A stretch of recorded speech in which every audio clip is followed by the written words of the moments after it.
Los fariseos odiaban a los herodianos. Los herodianos despreciaban a los fariseos. No estaban de acuerdo en casi nada. Los fariseos eran puristas religiosos, hombres que memorizaban cada línea de la ley, que construían toda su identidad en torno a mantener a Israel fiel a Dios. Para ellos, Roma era una abominación, y cualquiera que cooperara con Roma era un traidor. Los herodianos eran todo lo contrario, operadores políticos, pragmatistas. Debían su poder al Imperio Romano y tenían la intención de mantenerlo. Para ellos, los fariseos eran idealistas peligrosos que quemarían todo el país por un principio. Estos dos grupos no tenían nada que hacer en la misma sala, pero una mañana aparecieron uno al lado del otro, porque estaban de acuerdo en exactamente una cosa: Jesús tenía que ser detenido. Se acercaron a él con una pregunta diseñada con tanto cuidado, con tanta precisión, que no había respuesta segura. No importaba lo que dijera, estaba acabado, al menos ese era el plan. Abrieron con halagos. Marcos capítulo 12, comenzando en el versículo 13. Se acercaron a él y le dijeron: «Maestro, sabemos que eres un hombre íntegro. No te dejas influenciar por nadie porque no prestas atención a quienes son, sino que enseñas el camino de Dios conforme a la verdad». El relato de Lucas nos dice que enviaron espías, hombres que pretendían ser sinceros. Escucha ese halago. Cada palabra está calculada. No lo están alabando, lo están acorralando. Eres un hombre íntegro, enseñas la verdad, no haces política. Le están haciendo imposible esquivar la pregunta sin parecer un hipócrita. Y luego lo sueltan. ¿Es correcto pagar el impuesto imperial a César o no? ¿Debemos pagar o no? Aquí está la razón por la que es una trampa perfecta. Si Jesús dice, sí, paga el impuesto, está respaldando la ocupación romana. Les está diciendo a una multitud de judíos oprimidos que está bien financiar el imperio que los conquistó. La multitud se volverá en su contra. Es un colaborador, un traidor, un amigo del opresor. Si Jesús dice, no, no pagues, los herodianos están justo ahí. Irán directamente al gobernador romano y reportarán que un rabino popular está incitando a la rebelión fiscal. Eso es sedición. Eso es una sentencia de muerte. No hay una respuesta segura. Ese es el punto. No vinieron a aprender. No vinieron a tener una conversación. Vinieron a destruirlo. Y Jesús sabía exactamente lo que estaban haciendo. Jesús no responde a la pregunta. En cambio, hace algo que nadie esperaba. Marcos 12, versículo 15. Pero Jesús, conociendo su hipocresía, les dijo: «¿Por qué me tentáis? Traedme un denario y miradlo». Él lo señala, lo nombra, hipocresía, y luego pide una moneda. Ahora, ¿por qué una moneda? ¿Por qué no simplemente responder? Porque la moneda es la respuesta. Le trajeron un denario romano, la moneda estándar utilizada para pagar el impuesto imperial, y no era cualquier moneda. Los eruditos comúnmente la identifican como el denario de Tiberio César, y lo que había en ella habría incomodado a cada judío fiel en esa multitud. En el anverso, un retrato de Tiberio, con una inscripción que decía: Tiberio César Augusto, hijo del divino Augusto, un emperador romano que afirmaba ser el hijo de un dios. En el reverso, una figura sentada, probablemente Livia, la madre de Tiberio, representada como la diosa de la paz, y otra inscripción: sumo sacerdote, César afirmando ser la máxima autoridad religiosa del mundo. Así que cuando Jesús levantó esa moneda y preguntó, Marcos 12, versículo 16, ¿de quién es esta imagen? ¿Y de quién es esta inscripción? No estaba haciendo una pregunta obvia. Estaba haciendo que cada persona en esa multitud mirara lo que había estado cargando en sus bolsillos. Una moneda que llamaba a César hijo de Dios. Una moneda que llamaba a César el sumo sacerdote. Estos fariseos, hombres que se obsesionaban con la pureza ritual, que no comerían de un plato incorrecto o caminarían demasiados pasos en el sábado, estaban llevando una moneda con una imagen tallada y una inscripción blasfema. Y Jesús los hizo producirla a ellos mismos. No necesitaba decirlo. Todos lo vieron. Marcos 12, versículo 17. Devuelvan a César lo que es de César y a Dios lo que es de Dios. Esa es la línea más citada de todo el pasaje, y la mayoría de la gente se detiene ahí. Jesús dijo que paguen sus impuestos. Fin de la historia. Pero mira más de cerca. Jesús nunca dijo, paga el impuesto. Dijo, devuelve a César lo que le pertenece a César. La moneda tiene la imagen de César. Es su imagen, su metal, su sistema. Devuélvela si él la quiere. Pero luego añadió una segunda cláusula. Una cláusula de la que nadie preguntó. Y a Dios lo que es de Dios. Ahí es donde todo cambia. Si la imagen de César en la moneda determina lo que le pertenece a César, entonces, ¿cuya imagen determina lo que le pertenece a Dios? Génesis 1, versículo 27. Y creó Dios al hombre a su imagen. A imagen de Dios lo creó. La moneda lleva la imagen de César. Tú llevas la imagen de Dios. Dale la moneda a César si te la pide. Pero nunca olvides, tú perteneces a Dios. El padre de la iglesia Tertuliano, escribiendo alrededor del 200 d.C., lo capturó así. Devuelve la imagen de César que está en la moneda a César, y la imagen de Dios que está en el hombre a Dios. Así que, efectivamente, da a César dinero, y a Dios a ti mismo. De lo contrario, ¿qué será de Dios si todas las cosas son de César? De lo contrario, ¿qué será de Dios si todas las cosas son de César? Jesús no esquivó la pregunta, tampoco la respondió, la trascendió. Tomó una pregunta sobre impuestos y la convirtió en una pregunta sobre identidad. Y Marcos nos dice cómo respondió la multitud. Estaban asombrados de él. 2000 años después, yo también lo estoy. Podría ser la respuesta más brillante que alguien haya dado a una pregunta diseñada para destruirlo. Durante 2000 años, personas poderosas han tomado esa primera cláusula, da a César lo que es de César, y la han utilizado como un cheque en blanco. En la Unión Soviética, Mikhail Gorbachev supuestamente afirmó que Jesús fue el primer socialista. Las autoridades soviéticas cultivaron lo que los historiadores llaman sacerdotes rojos, clérigos que cooperaban con el Estado, y utilizaron las escrituras para enseñar a los cristianos que la obediencia total al Partido Comunista era su deber religioso. Las iglesias fueron cerradas, se confiscó propiedad, los disidentes fueron encarcelados o asesinados. En China, el movimiento patriótico de los Tres Autos, establecido en la década de 1950, exigió que todas las iglesias protestantes se registraran con el gobierno comunista. El Manifiesto Cristiano de 1950 demandó que la Iglesia china obedeciera al nuevo régimen y cortara todos los lazos con Occidente. Las iglesias en casas no registradas fueron, y aún son, asaltadas. Los pastores son encarcelados, las Biblias son confiscadas. Cuba, Corea del Norte y en otros lugares, donde quiera que el Estado exige lealtad total, el resultado es el mismo. Pero Jesús nunca dijo, da a César lo que quiera. Nunca dijo, la autoridad de César no tiene límites. Nunca dijo, si César se lleva todo lo que posees, es la voluntad de Dios. De hecho, el apóstol Pedro, uno de los seguidores más cercanos de Jesús, dijo lo contrario. Hechos 5, versículo 29. Debemos obedecer a Dios antes que a los hombres. Dijo esto al Sanedrín cuando ordenaron a los apóstoles que dejaran de predicar. La iglesia primitiva entendió algo que cada tirano desde entonces ha tratado de hacerles olvidar. Cuando la autoridad humana exige lo que pertenece a Dios, debes obedecer a Dios. Hay una diferencia entre pagar un impuesto y rendir tu conciencia. Hay una diferencia entre la responsabilidad cívica y la adoración al Estado. Jesús trazó esa línea, y cada tirano desde entonces ha tratado de borrarla. No me propuse hacer un video político, pero no puedes leer dar al César lo que es del César, honestamente sin preguntarte, ¿quién es César hoy? Los padres fundadores de Estados Unidos se separaron de Inglaterra en parte por la falta de representación en los impuestos.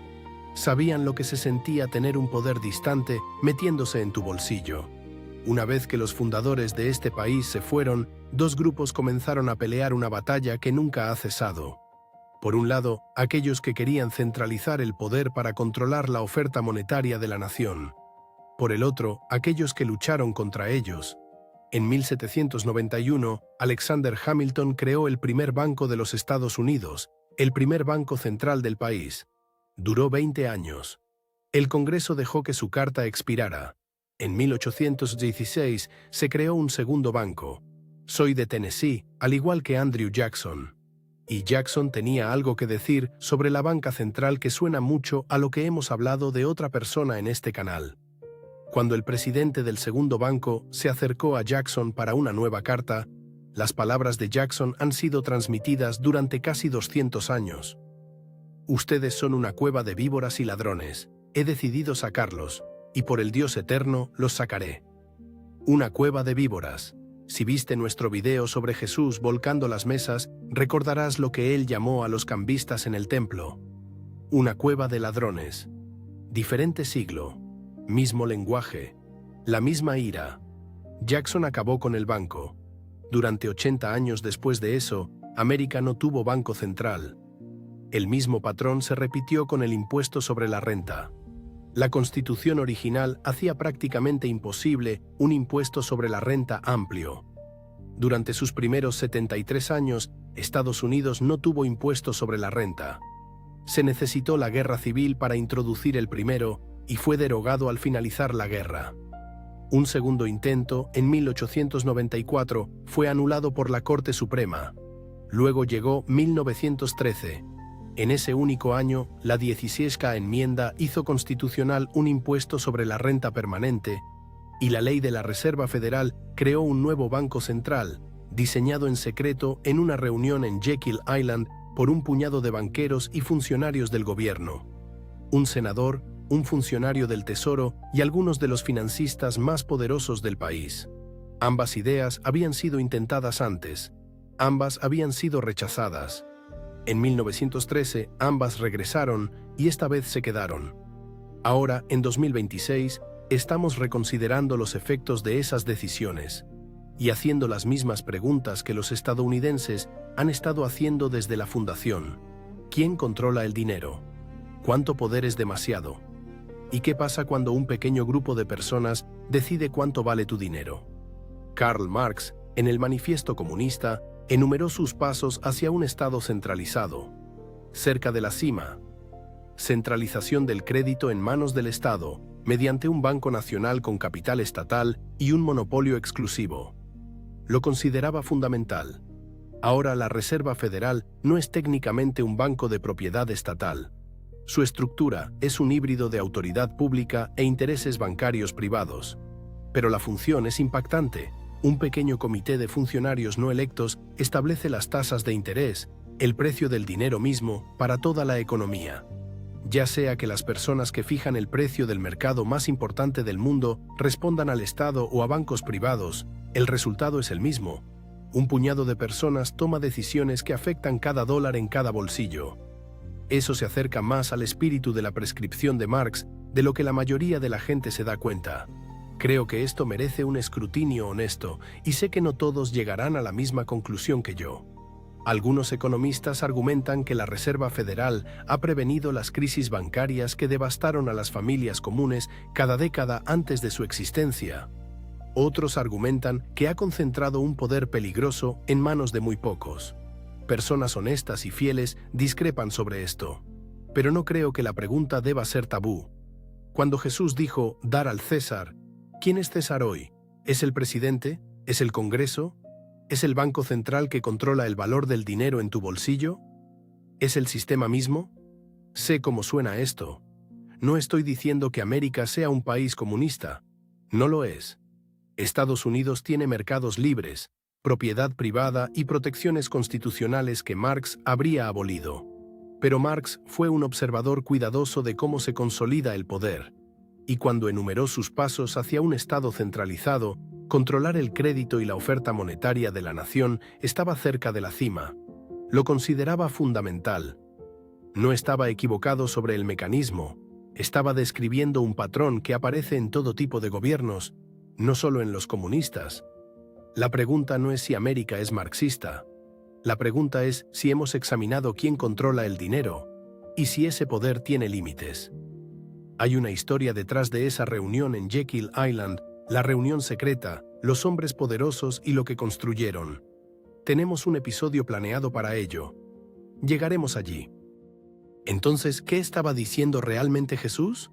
Bueno, los eruditos no se ponen de acuerdo, así que vamos a explorar algunas de sus ideas. Algunos adoptan la interpretación de cumplimiento. Jesús les estaba diciendo a las personas que pagaran sus impuestos, y hay un fuerte respaldo para eso. El apóstol Pablo, escribiendo a la iglesia en Roma, lo dijo claramente en Romanos 13, versículos 6 y 7. Da a cada uno lo que le debes. Si debes impuestos, paga impuestos. Los gobiernos tienen una función legítima, y contribuir a eso no es pecado. Esta es una interpretación convencional y respetable que han sostenido teólogos de renombre durante siglos. Volveremos a Romanos 13 más adelante en esta serie. La enseñanza de Pablo sobre la autoridad del gobierno merece una mirada cuidadosa. Otros toman la interpretación subversiva. Jesús estaba socavando sutilmente la autoridad de César al despojarlo de divinidad. ¿La moneda de César tiene la imagen de César? Está bien, devuélvele su pequeño disco metálico, pero todo lo demás, tu vida, tu lealtad, tu adoración, pertenece solo a Dios. César recibe una moneda. Dios recibe todo. Y luego está lo que yo llamaría la interpretación de trascendencia. Jesús se negó a jugar en sus términos. No respaldó a Roma, no incitó a la rebelión. Reenfocó toda la conversación de la política a la identidad. La pregunta no es ¿debería pagar impuestos? La pregunta es ¿a quién pertenezco? No creo que estas interpretaciones se contradigan. Paga tus impuestos, sí. Pero entiende que ningún gobierno tiene un reclamo sobre tu alma, tu adoración o tu identidad. Esas pertenecen a Dios. Este canal no te va a decir qué pensar sobre la tributación, pero te diré esto. Cualquiera que use Marcos 12:17 para otorgar a un gobierno autoridad ilimitada solo está leyendo la mitad del versículo y ignorando la mitad que más importa. Así que volvamos a la moneda. ¿De quién es la imagen en ella? Cada moneda fiduciaria en la historia ha llevado la imagen o símbolos de su gobierno emisor. El dólar tiene a los presidentes de Estados Unidos, la libra tiene a los monarcas, el euro tiene arquitectura europea, el yuan tiene a Mao, el rublo tiene monumentos nacionales, cada billete, cada moneda, estampada con la imagen de su César. Eso no es un accidente. El dinero es poder, y el poder quiere que sepas quién manda. Bitcoin no tiene cara. No hay presidente, no hay rey, no hay parlamento, no hay banco central, no fue emitido por ningún gobierno, no puede ser devaluado por ningún gobierno, no lleva la imagen de nadie. Cuando Jesús dijo, ¿de quién es la imagen en esta moneda?, estaba señalando algo más profundo que el dinero. Pero el principio sigue siendo válido. La imagen de César en la moneda significaba que César controlaba el dinero. ¿Qué pasa cuando el dinero no tiene la imagen de nadie? La pregunta que hicieron los fariseos fue sobre los impuestos. La respuesta que dio Jesús fue sobre la identidad. ¿Qué tiene la imagen de César? Dáselo a César. ¿Qué tiene la imagen de Dios? Dáselo a Dios. Y no te entregues ni a un gobierno ni al dinero. Entrégate a Dios. Eso es lo que dijo Jesús. Y 2000 años después, todavía asombra a todos los que lo escuchan. Si quieres seguir explorando lo que la Biblia dice sobre el dinero, el gobierno y la libertad, suscríbete. Apenas estamos comenzando. Si las preguntas en este video despertaron algo en ti, ve a ver Los Trabajadores de la Viña. Ya está en el canal.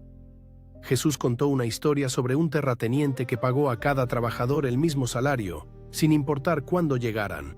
Y cuando la gente se quejó, preguntó, ¿no tengo derecho a hacer lo que quiero con mi propio dinero? Esa es soberanía, y se conecta directamente con lo que hablamos hoy. La próxima vez, la fe sin obras está muerta. Santiago escribió que la fe sin acción no tiene sentido. Entonces, ¿cómo se ve una acción fiel cuando se trata de dinero? Soy Patrick, y este es el Evangelio del Bitcoin.